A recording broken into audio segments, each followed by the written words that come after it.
তো গাইস কালকে রাতে আমি গেমে ঢুকে দেখি আমার ব্যাকআপ প্লেয়ার কালো অ্যাডাম নিয়ে রাখছে। আমি প্রোফাইলে ঢুকে স্কোরটা চেক দিতে যাই, তখনই দেখি আমাকে কেজি সাকিব ইনভাইট করতেছে। সাথে সাথে আমি তার গ্রুপে চলে যাই। গ্রুপে গিয়ে দেখি সবাই আমাকে দেখে ললিমুড দিতাছে।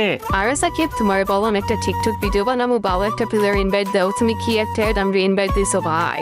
এ সাকিব ভাই, এটা কি প্লেয়ার ইনভাইট দিছো? এর কিক মারো তুমি তাড়াতাড়ি। একটা প্লেয়ার আছে, ওরে তাড়াতাড়ি কিক মারো তুমি। ঠিক আছে, আমি ওরে কিক মেরে দিয়েছি।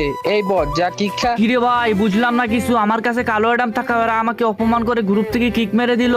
চলো ওদের গ্রুপে আবার যাওয়া যাক। কিরে ভাই, আমাকে গ্রুপে কিক মার লাগিসের জন্য ভাই? আরে বেটা, তোরে কিক মারবো না তো কি করবো? তোর কি যোগ্যতা আছে আমাদের গ্রুপে দাঁড়ানোর?